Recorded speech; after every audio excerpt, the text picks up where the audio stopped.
सर्वांना माझा नमस्कार. मी स्वाती अशोक गोडे, इयत्ता 7वी, जिल्हा परिषद प्राथमिक शाळा उंबरवाडी.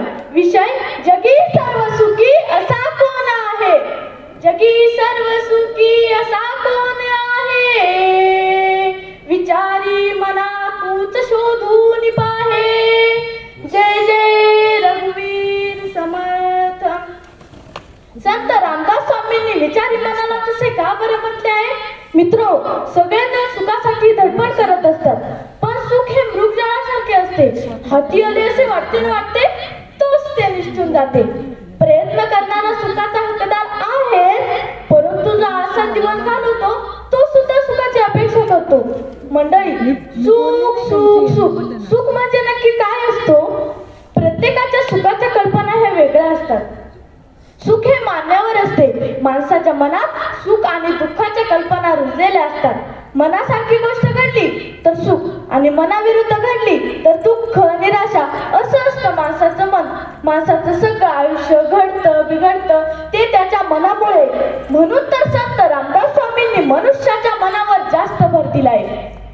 म्हणून त्यांनी मनाचे श्लोक लिहिले. मित्रांनो, आज 21व्या शतकातही माणूस मनासारखे घडले नाही तर देवाला आणि दैवाला दोष देतो. ना उमेद होऊन कर्म करायचे सोडून देतो आणि तो दुःखाच्या खाईमध्ये पडतो. सुखाची परिभाषा वगैरे करणं तसं फारच कठीण, कारण ज्याच्या त्याच्या दृष्टीने ज्याचं त्याचं सुख हे वेगळं असणार हे निश्चित. आणि म्हणून तो त्या सुखाच्या शोधात कायम फिरतीवर असणार हे निश्चित. समर्थ रामदास स्वामी पुढच्या ओळींमध्ये म्हणतात, मनात्वाची रे पूर्व संचित केले तया सारखे भोगणे प्राप्त झाले. म्हणजे ज्याचे जसे कर्म असतील त्याप्रमाणे त्याला सुख किंवा दुःख वाटायला येईल. म्हणजेच कर्म चांगले केले तर सुख आणि वाईट कर्म केले तर अर्थात दुःखच. जगी जीवनाचे सार घ्यावे जाणून सत्वर. जैसे ज्याचे कर्म तैसे फळ देतो रे ईश्वर. मित्रांनो, सुखी माणसाच्या सगळ्या गोष्टी सर्वांना माहीतच आहे.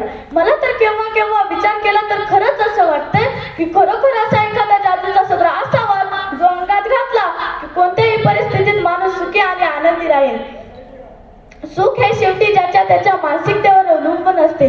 दिवसभर नुसतं गडबंद करणं असं अतिशय निरस काम करणारा वॉचमन तुम्हाला पाहून येता जाता तोंड भरून हसतो तेव्हा खरंच त्याचं कौतुक वाटतं. तसेच सतत कपाळावर आठ्या घेऊन मर्सीमधून हिंडणाऱ्या एखाद्या धनाढ्य व्यक्तीला पाहिलं की वाटतं त्याचं सुख कुठेतरी हरवलं आहे. म्हणून मित्रांनो, सुखाचा पैशाशी संबंध जोडताच येत नाही. माणसाला हवा असणारा मानसिक आधार त्याच्या सुखदुःखाशी निगडीत असते. जगद्गुरु संत तुकाराम महाराज म्हणतात, मन करा रे प्रसन्न सर्व सिद्धीचे कारण. मन जर प्रसन्न आणि आनंदी ठेवलं की कोणतीही शारीरिक मानसिक कष्ट जाणवत नाही. थोड्याफार प्रमाणात सर्वांच्याच वाट्याला कष्ट दुःख येत असते.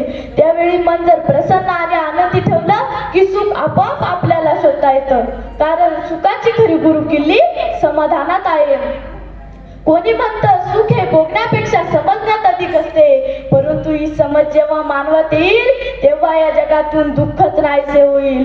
अर्धा ग्लास रिकामा आहे हे पाहून दुःख करत बसण्यापेक्षा अर्धा ग्लास भरलेला आहे हे पाहून सुख का मानू नये किंवा तो भरेल यासाठी प्रयत्न करावा. ही समज जेव्हा मानवात येईल तेव्हाच खरं तो सुखी होईल. मानवी जीवनाचा खरा आनंद कशात आहे हे शोधून समाधानी आयुष्य जगूया. छोट्या छोट्या गोष्टींचा आनंद शोधूया. माणुसकी जपूया. माणसाशी माणसाप्रमाणे वागूया. आनंद देऊया आणि घेऊया. म्हणून मला म्हणावेसे वाटते, हो मोर पंखीचा हुलींचे सोबतीने चालणे अंतरावर पसरलेले टिपुरसे सुखाचे चांदणे सुखाचे चांदणे सुखाचे चांदणे सुखाचे चांदणे. धन्यवाद.